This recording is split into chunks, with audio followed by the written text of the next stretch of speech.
All right, everybody, welcome back to Bourbon Flights OKC. This is Season 2, Episode number 7. Eric is always with my co-host, Jason. And today is Battle of the Sevens, Baker 7 versus Lucky 7, the Proprietor 6-year. So it's not really a Battle of the Sevens because it's not 7-year, but there's 7 in the names. So here we are. It's the best I could come up with. Yeah, we're good. We also have to acknowledge our mistake. Yes. We've really neglected the Infinity Bottle last episode. So episode 6 was the Elijah Craig 10-year barrel proof private barrel from Kicking Bird, which we did not like. But we loved the James E. Pepper 1776, and we're going to anoint the Infinity Bottle with this. I don't know why we didn't do it on the last episode. Yeah, we totally forgot about it. So we're going to pour... I think we were so confused by that taste from the Heaven Hill. Yeah, it was weird. Man, I'm going to spill this. I know it. Wouldn't be right if you didn't. I know it. Oh my God, no pressure. Oh my gosh, cheater. Got it all in there. No spillage at all. Look at me. Look at me go. Look at me go. I'm a professional. You get an extra drink. I'm a professional podcaster, okay? Yes, you are. All right, that was good. Great bottle from the last episode. Awesome. We loved it very much. James E. Pepper, 1776. Barrel proof. Awesome history from that guy, too, which is cool. And I think we discussed that off camera. Is like we're going to try to talk a little bit more about the history of each bourbon as well. So today, as we've already said, we got Baker 7, Lucky 7. I bought this at George's for $60, 65 maybe. And I got this at Modern Liquor, which is also owned by the same people as own George's, and it was regular $69, but they had it on sale for $30. Damn. So I picked up a bottle. Getting them deals. Right. Nice. Awesome. So we're going to do the Baker 7 first, if you don't mind pouring this up. So this is a review from our friends at breakingbourbon.com. It's a straight bourbon from the Beam Century, which means it's a Jim Beam product, which is the distillery. The proof is 107. The age is 8 years and 6 months. 7 years is the minimum for the brand, but the exact age is also stated on the bottle. So if you can, after you are done pouring, if you could take a look and see what the exact age is, that would be awesome. The mash bill is 77% corn, 13% rye, 10% malted barley. Super high corn on this one. MSRP was $60, and that's about what I paid. This is 7 years and 2 months. This particular bottle. Those 2 months make a huge difference. Big difference. Are they summer months? Are they winter months? So going into the history of who is Baker Beam. Baker Beam is a former distiller at James Beam Distillery. He was known for enjoying his whiskey at a higher proof, which is why this is 107 proof. What does Baker's 7-year-old single barrel taste like? Google claims that it's medium body taste with notes of vanilla and fruit, nut brown color, and caramel-like aroma. Could you be any more generic? Well, it's Google, right? Yeah. What's cool, though, is each bottle of Baker's has a unique tag, which includes the barrel number, barreling date, and warehouse location, which is, I don't want to say rare, but like we just had on... what was the bottle we just had on? Like James E. Pepper is a great bottle, but like it doesn't give you a batch number. It doesn't give you anything else. Like it just tells you the proof and the percentage. Yeah. Where this label at the top here tells you when it was bottled and what the age is. Yeah, so date barreled, barrel age. There's more on the back too if you flip it around. Yeah. Oh yeah. Serial number, warehouse, and the proof. So BN1 and proof 107. Yeah, pretty cool, right? Yeah. Do we just have a poltergeist moment? We did. It's all right. They probably want some. They're here. They want some of that 1776. All right. All right. We've returned from the poltergeist moment. It's probably the ghost of Colonel Pepper in our house right now. We've exorcised the demons. All right. So Baker's Bourbon 7-year. I already went over it. We're gonna give it a shot. Obviously, we've delved into this bottle pretty heavily because it's over halfway gone, but smells good. Sweet on the front end. Definitely get a little bit of that oaky leather. But the corn, almost like a corn finish. Yeah, a lot of corn, oaky leather, maybe a little tobacco, maybe a little coffee in there for me. Maybe. Good rye spice. Like it's Yeah. it's a little hot on the end, but it's not terrible. It's not too bad though. I'm trying to get the nose is. I mean, I must be stuffed up. There's not a lot on the nose. No, it's pretty bland. I mean, you get some of the dark fruits. The normal bourbon flavors, yeah. Maybe a Scotia dark fruit, maybe a little grape. Is that considered a dark fruit? No, I don't know. I wouldn't think so. Yeah, I'm still confused about what dark fruits are. I'm thinking like the darker cherries. Like plums. Yeah, plums, darker cherries. It almost has a pepper smell to it. I get the pepper in the taste. Yeah. Not so much on the smell. But I must be stuffed up because I was having a hard time in the last episode we did as well. So yeah, could be. It's that damn it's changing climates. Fall, yeah, going back to Connecticut and then coming back here. And now we're it's starting to cool off and the grass is dying and things are blooming again. Yeah, wonderful. It's weird having multiple blooms in a year. Like here, I mean, those crepe myrtles we have up back have bloomed like 4 times this year. Yeah. That's not where I'm from. Things bloom once, So Baker's Bourbon 7-year, breakingbourbon.com on the nose, instantly identifies as a bean product, which I would slightly agree with. Yeah, it's got that sweetness. It's got the sweetness, but it's not super overpowering. Right. It's got a nutty aroma. Yes, I didn't mention that because I don't know if I get a nuttiness on this. It's not as predominant as like. Yeah, no, there is definitely, yep. It's for sure. It's like a lightly toasted peanut or something. 100%. Not like a dark roasted peanut or heavily salted peanut or anything. You get the baking spices, caramel, vanilla, classic. On the palate, a plethora of flavors. That's more than 4. Apparently. Caramel, vanilla. We talked about the peppercorn, rye spice, of course. Sweet syrup. Sweet. I don't know if I get syrup. I do get the sweetness that they're talking about because of the syrup. And that's all they got for the palate. On the finish, the nuttiness found in the nose develops again in the finish and is joined with oak and vanilla. I would agree. It definitely finishes like a peanutty taste. Yes. At the end. Dry oak and nut flavor dance around each other. Yeah, I would agree with that. Not overly complicated, but good. Good, not great. It's fine. It's fine. Yeah. It's okay. They said I don't think I read this. MSRP was I did. MSRP was $60. Hem and haw a bit. Not great, not maybe bad. 45, 50. I would pay on 50 the, for sure. on the high end. Yeah. I definitely had a lot worse. That's for sure. Like that Kentucky creamy Kentucky. Yeah, that was a bummer. Definitely not. Yeah, disappointing. It's okay. Lucky 7. Yeah. Lucky 7. So they have a lot of different Lucky 7s, which is super cool. Right. This is the Proprietor 6-year. And I believe they have an amber on and I like as this. well. I like this. I've had it before. I like it. So who is Lucky 7? Michael, I'm going to butcher this last name. Lahila? Lahalih? How do you even say that? And John Pauls are co-founders of Lucky 7 Spirits, a company that blends and curates rare Kentucky straight bourbons. The name Lucky 7 comes from the nickname for Stage 7 at the Warner Brothers lot in Hollywood, California, where award-making films were made. Such as? I'm just I don't know, man. You're older than me. Let's go. Let's go. So Lucky 7 Spirits is a small selective whiskey sourcing company that discovers often rare, high-quality Kentucky straight bourbons.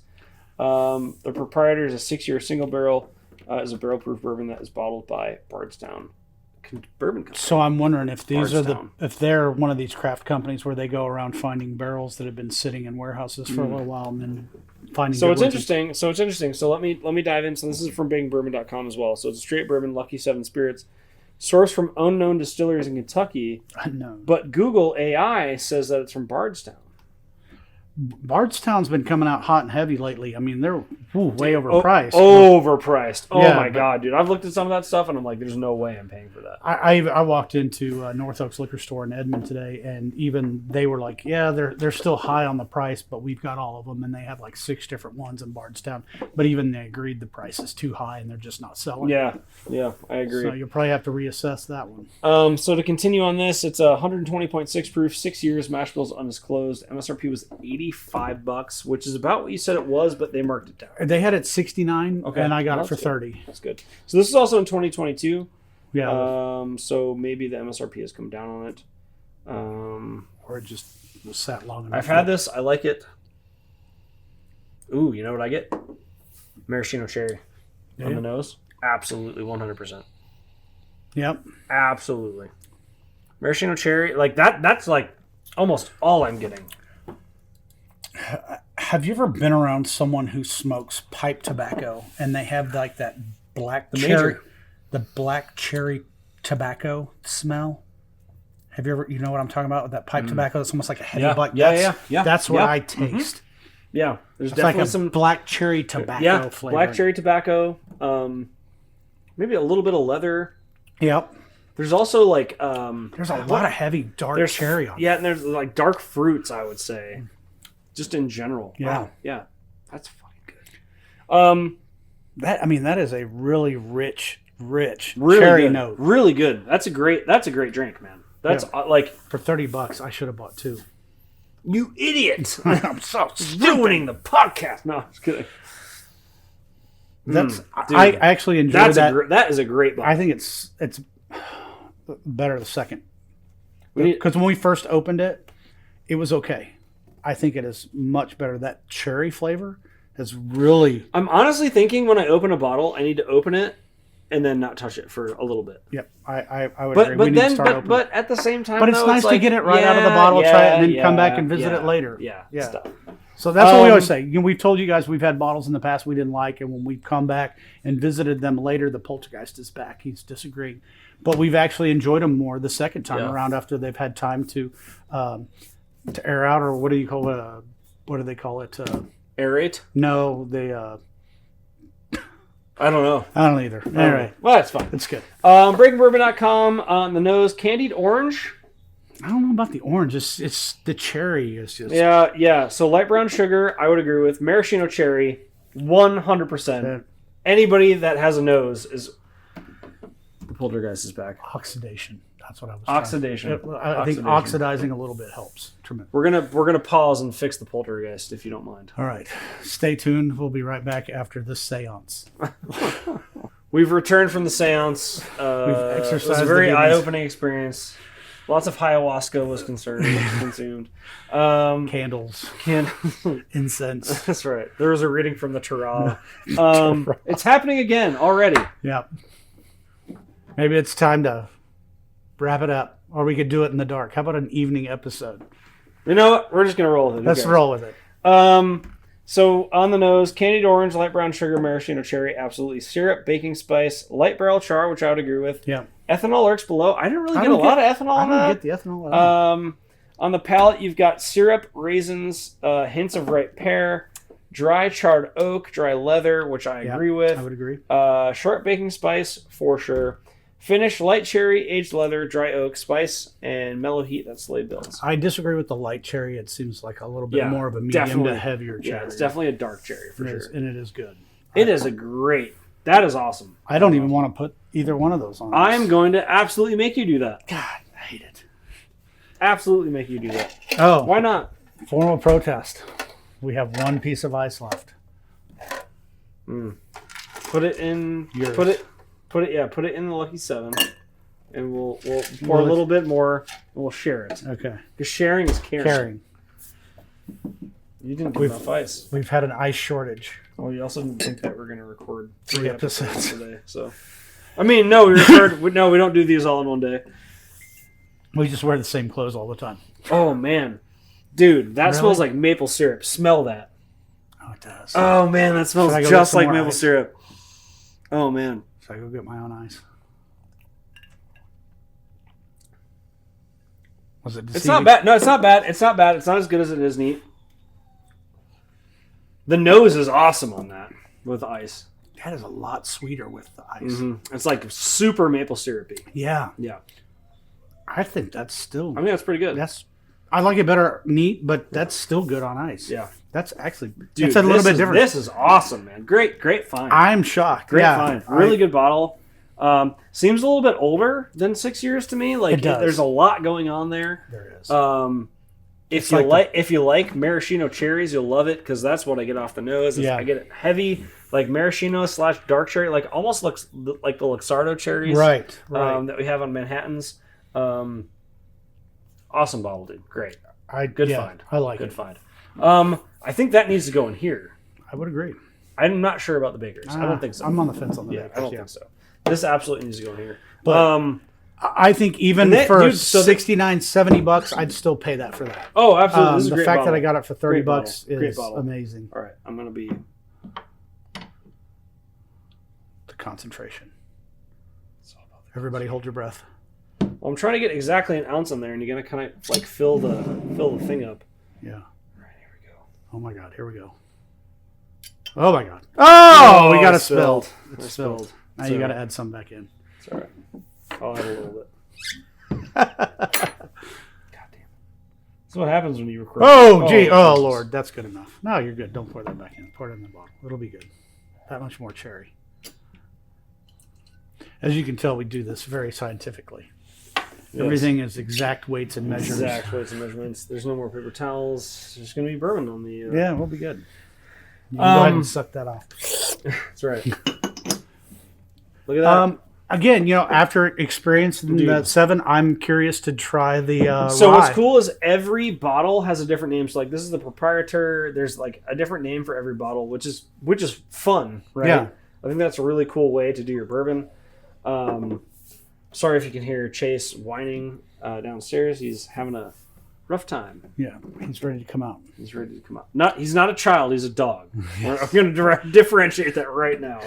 He thinks he's a child, but he is definitely a dog. I mean, he's a very hyper dog. Dude, what's crazy is people come over and like he's one of those dogs that jumps on you all the time. He just needs 5 minutes. People are like, "Oh, is he like 1 or 2?" And I'm like, "No, he's 8." It's like he needs like a 5 or 10 minute like chill down period with you, and then he's your best friend. Yeah, it's good. It's good. Yeah. Now, all right, I've been holding stories. off. Let's go. Let's go. Stories. Yes. Adventures. The Adventures of Jason Schreneman. So, we both do a lot of, both of our families do things with dog charities and stuff. Eric with his Bark Brew and donating to dog charities. My wife donates time. We help transport foster dogs across the country and stuff. And we were transporting a Great Dane puppy from Texas that was going to Wisconsin. Which I heard was an awesome dog. I heard you almost turned around and went home with him. I did. We were about halfway to Tulsa, and I looked at my wife, and I was like, let's just take him home. And she's like, they will come looking for us. I was like, I don't care. He's such a good dog. Yeah. Ironically, the people that when we got to Tulsa, we handed him off to another couple who took him to up to Missouri, and they said the same thing. He was such a great dog. They thought about just taking him home themselves. Yeah. So to the family awesome, in Wisconsin, good for them. Good for you. Good for the people adopting the dog. You got a good one, right? But so while we were there, we're in Tulsa. It's like, hey, let's do some bourbon hunting while we're there. And I will never move to Tulsa. I was shocked, and Bruzel actually released a deal today. He went to the same store I went. But he must have got there the day before I did because when I got there, they said all the allocations were on the barrel. They were out yesterday, but they're mostly gone. And when I saw Bruzel's episode today, those barrels were full. The problem I had is when I went in there, they had the Dark Arts, Amber on a Rye. Mm-hmm. They had one bottle, just like the same batch as this one, sitting on their allocation barrel for $115. But if you went back into the aisle where their regular bourbons were, they had it there for about average price of $89. Why are you doing that? How does that make any sense at all? Well, not only that, but then they had a lot of bourbons and whiskeys that they were trying to pass off as allocations that aren't allocated. They're just new to the state maybe, or they don't get a lot there. But I was shocked at how... Which, I mean, is technically the definition of allocated, but, like, not really, right? Right. I mean, it's like people that are saying McKenna 10's allocated. Like, it's you're making it allocated. Yeah. Right? Well, and even like even Bruzel was talking about Weller Special Reserve. Yeah. It's everywhere in Wichita and Oklahoma. You can't go into a liquor store without tripping over it here. Yeah. But it's $27 here, and everybody else is fine with it. But it doesn't mean it's good. Karina's coming on the podcast. She said, "All right, Come on. the Reens is here." Nope, come here. But anyway, so we went to a couple different places. There didn't seem to be a lot of. Nobody really cared about the bourbon. They were like, "Oh, allocations, whatever." They either didn't know or they were just way overpriced. There she is. This is Sweets. This is Karina. She is an alligator. Don't let her fool you. She's Yes, like a don't get in gremlin. she is the sweetest dog until you get her in the pool. If she gets wet, she will eat you alive. Oh, she's heavy. She's getting thick in her old age. But Sorry, I didn't mean to derail no, your that's okay. It's conversation. okay. But I was just shocked at we went to the biggest place in Tulsa, and it was the most overpriced. The people were kind of rude and asses. They were misrepresenting some of their products, I felt. So it's not a good experience. Of course, after I come home, 2 days later, I find out that I was literally 1 mile away from a liquor store that is better known for their bourbon selections that I didn't know about. But they also had a 1792 foolproof barrel pick. I am seriously considering driving back up to Tulsa to pick that up because some of the 1792 barrels. I think when you did the 1792s, we said we didn't. They're all good, but our least favorite was the 12-year. Yeah, we liked the bottle and bond foolproof. The foolproof was and good. the bottle and bond store pick was by far. So I'm just that 12-year, or if it was foolproof or 12-year, I can't remember. It's a discount liquor up there, I believe, in Tulsa. The barrel picks, I'm curious because some of these barrel picks have been so much better than the regular. So I really like the 1792 right now. The small batch, I could do without it. Yeah, it's okay. But not that bottle, I mean, it's good. It's just good. It's not great. Yeah, I'm not going to go chasing it. But anyway, I was just really disappointed with the store owners in Tulsa were kind of rude and jerks about it. You know, people are gonna, if you don't put your allocations out, people are going to ask you if you have them. Well, I mean, don't get upset about it. Why wouldn't you ask? Yeah, I mean, you know, I mean, it just makes it. If you're going in and you're trying to look for a good bourbon, why wouldn't you be like, hey, how do you guys do your allocation? And that's what if you're like, oh, we only take care of our regulars, and you're not a regular, then fine, that makes sense. Yeah. I get that.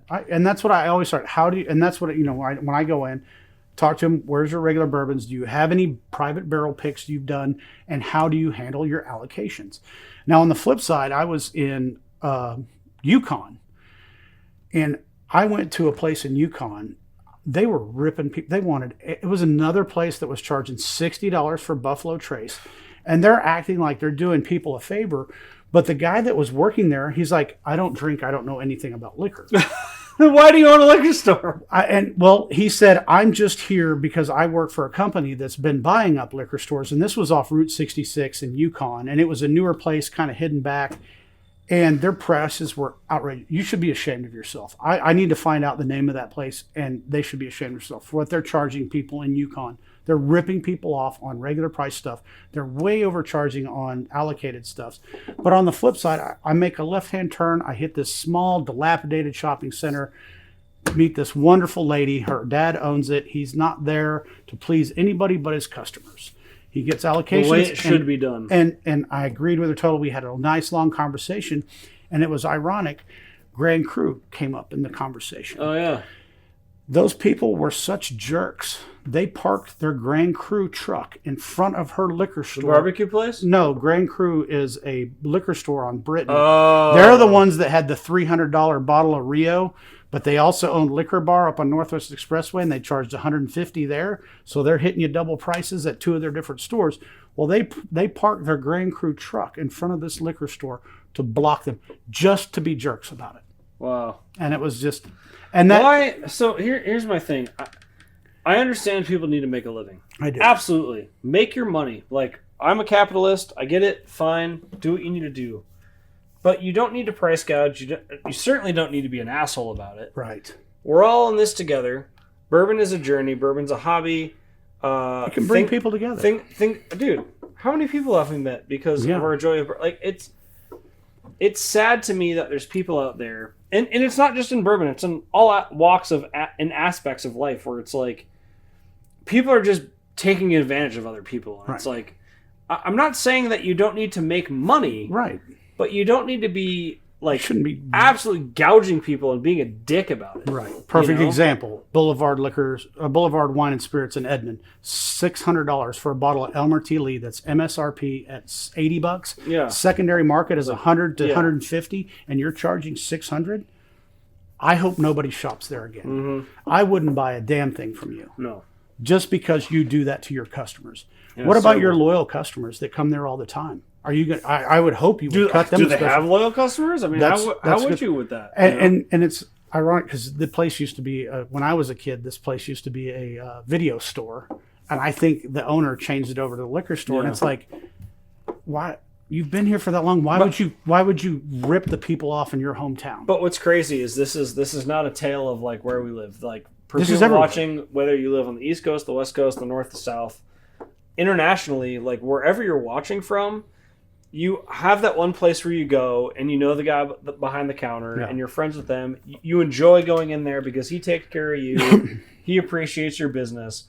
And then you have the people that you're like, I'm never going to the liquor store ever again because this guy is price gouging me. He's mean to me. He doesn't give me the time of day, whatever it is. This is not a Oklahoma City small market problem. It's an everywhere problem. Right. You know what I mean? It And is. I really like, I mean, this podcast isn't going to change that, but I Right, mean, no. you and I are very adamant about supporting small businesses, Right. but supporting small businesses that do it the right way. Correct. Supporting That's- the people that are kind and care about the customers and that want you to have a good experience at their store, want you to drink good bourbon, vodka, Right. tequila, whatever it is, right? I think that's what's important to us. It should be important to any small business owner, regardless of its liquor or whatever service you're Right. providing. Screwing over people is not a great way. Like, yeah, it might work in the beginning because you're Yeah. making money. But that customer only comes in once. Exactly. Repeat customers are where you make your money. Right. And that's, we talk a lot about Camelot. I mean, they are putting allocated liquors in people's hands when they get them at MSRP or just a little above. They need to make a profit. But you've gotta got make your other money, man. Yeah, Yeah. And that's fine. And I agree with that. But they're not charging secondary market prices like Grain Cru and Boulevard Liquor, Yeah. Wine and Liquor in Edmond. Yeah. That they're not even secondary. They're 3-4 times over secondary market. Yeah. And I mean, like, everybody has a smartphone. Do your research. Like, Yeah. walk into a store, look at what you could buy it online for, and if it's $20, maybe even $30 over that, like, yeah, you're supporting a local business. You're supporting somebody that has Yeah. a family that needs to support themselves. Fine, pay that. But if you're spending 50 to 100% more, Yeah. over 100% more of what it actually is, then why are you shopping there? Yeah. You know, what's the point? I mean, hey, if they're awesome to you and they hook you up on other stuff, then maybe that's fine. But as we've found, there's a lot of liquor stores out there that will just absolutely take advantage of you, and they just they don't really care. And then there's some that will bend over backwards to get it as long as you're a loyal customer. Yeah. And we totally get, build a relationship with your local store, your local liquor store. But on the flip side, these liquor store owners, you need to quit getting so angry when people ask you about allocations, because if we don't see them, we got to ask. And it's your fault because you're putting them behind the counter or you're putting them in the back room. So you have to expect that. Don't get upset. This is where you're going to start establishing your customer. If you're getting allocations and you tell them, hey, I do these for my customer. Like a great conversation I had with the Wine Barrel. Yeah. I was talking with Jance. And he's like, yeah, we, our loyal customers, you spend so much and we Like my invite wife. you. We invite you to these liquor sales and blah, Yeah. blah, blah. We do MSRP. I get that. That's great. Perfect.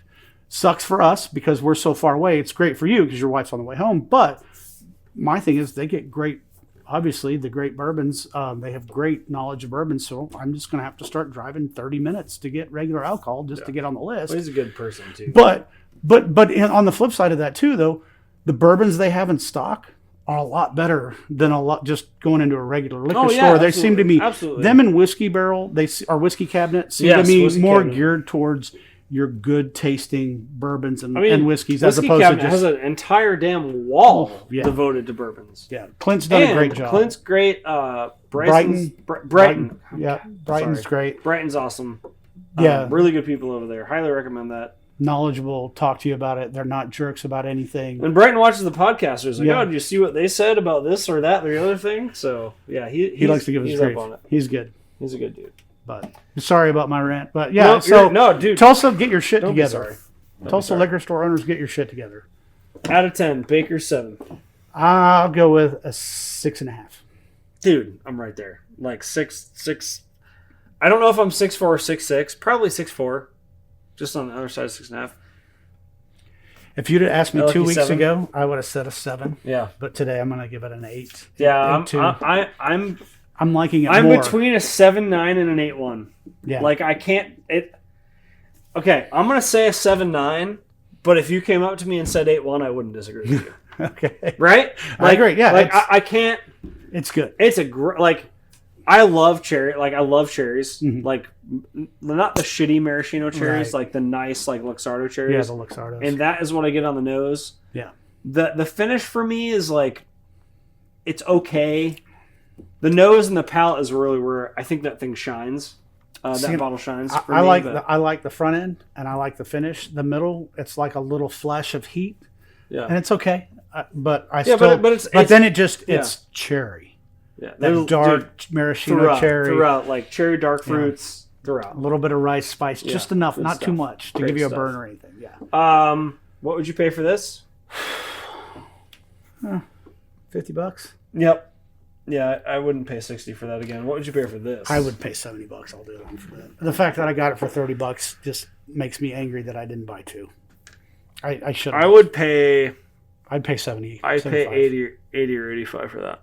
I probably I like that bottle a lot. It's an interesting bottle because there's not many bottles you put up to your, like when you take a sip, you put up to your nose and you're like, oh my god, this is cherries. Mhm. And I mean, again, I like cherries, right? If you don't like cherries, right. You're not you're gonna like SOL, it. Yeah. right? Yeah.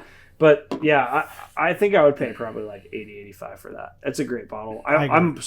We got to find more Lucky Seven stuff. Yeah, as a matter of fact, with us being on that kick for Amber on a Rise right now, they have an Amber on a Rye that I let's want do to it. find. I Let's want do to it. find that Let's one. do it. Absolutely. All All right, my right. friend. Any comments, concerns, accolades, questions? Drink more bourbon. Yes. Life is better with bourbon. I agree. All I have to say is thank you for bringing the Lucky Seven. Oh. I'm excited to see the transformation as we talked about in the last episode of Yeah. your dining room. The show, I will provide evolution of the show. unseen moral support for your building of the bourbon room. I may need you to hand me tools. You have kids for that. That's true. Hand me a crescent wrench. Hand you a drill. He did try to drill into my spine when he was 3 years old, when I was building a fence in Kansas. That checks out with that kid. That checks out. You good? I'm good. I'm good. Thanks, everybody, for joining us through this bourbon journey through OKC. Remember, there is a world of bourbon out there waiting to be explored one sip at a time. Until next time, keep your glasses full and your spirits high. Cheers. Cheers.